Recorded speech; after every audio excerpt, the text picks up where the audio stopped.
Well, he's run away, for one thing. The bank examiners found the deficit. Bailey, the cashier, went out on an errand and didn't come back. The method was simple enough. Worthless bonds substituted for good ones, with a good bond on the top and bottom of each package, so the packages would pass a casual inspection. Probably been going on for some time. The fingers of Dale's right hand drummed restlessly on the edge of her settee. "Couldn't somebody else have done it?" she queried tensely. The doctor smiled, a trifle patronizingly. "Of course, the president of the bank had access to the vaults," he said, "but as you know, Mr. Courtleigh Fleming, the late president, was buried last Monday."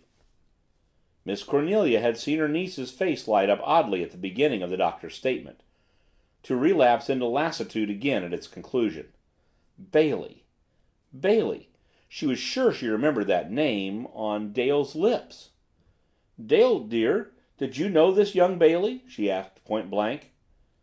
The girl had started to light a cigarette. The flame wavered in her fingers. The match went out. "Yes, slightly," she said.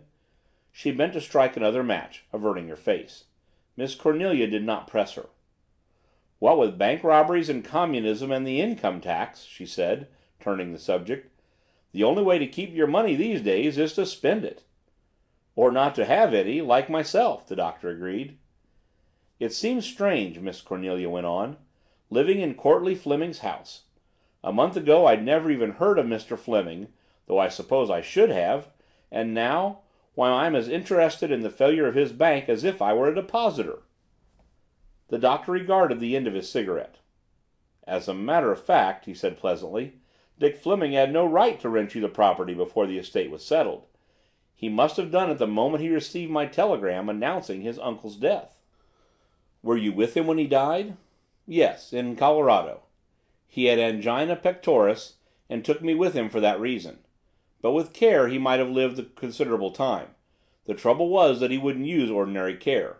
He ate and drank more than he should, and so—" "I suppose," pursued Miss Cornelia, watching Dale out of the corner of her eye, "there is no suspicion that Courtleigh Fleming robbed his own bank?"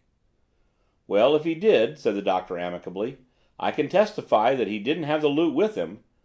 His tone grew more serious. "No, he had his faults, but not that." Miss Cornelia made up her mind. She had resolved before not to summon the doctor for aid in her difficulties, but now that the chance had brought him here, the opportunity seemed too good a one to let slip. "Doctor," she said, "I think I ought to tell you something. Last night and the night before, attempts were made to enter this house. Once an intruder actually got in and was frightened away by Lizzie at the top of that staircase." She indicated the alcove stairs. "And twice I have received anonymous communications threatening my life if I did not leave the house and go back to the city." Dale rose from her settee, startled. "I didn't know that, Auntie. How dreadful!" she gasped. Instantly Miss Cornelia regretted her impulse of confidence. She tried to pass the matter off with tart humor. "Don't tell Lizzie," she said. "She'll yell like a siren. It's the only thing she does like a siren, but she does it superbly." For a moment it seemed as if Miss Cornelia had succeeded. The doctor smiled. Dale sat down again, her expression altering from one of anxiety to one of amusement. Miss Cornelia opened her lips to dilate further upon Lizzie's eccentricities. But just then there was a splintering crash of glass from one of the French windows behind her. End of chapter 5. Recording by Alan Winterowd. Boomcoach.blogspot.com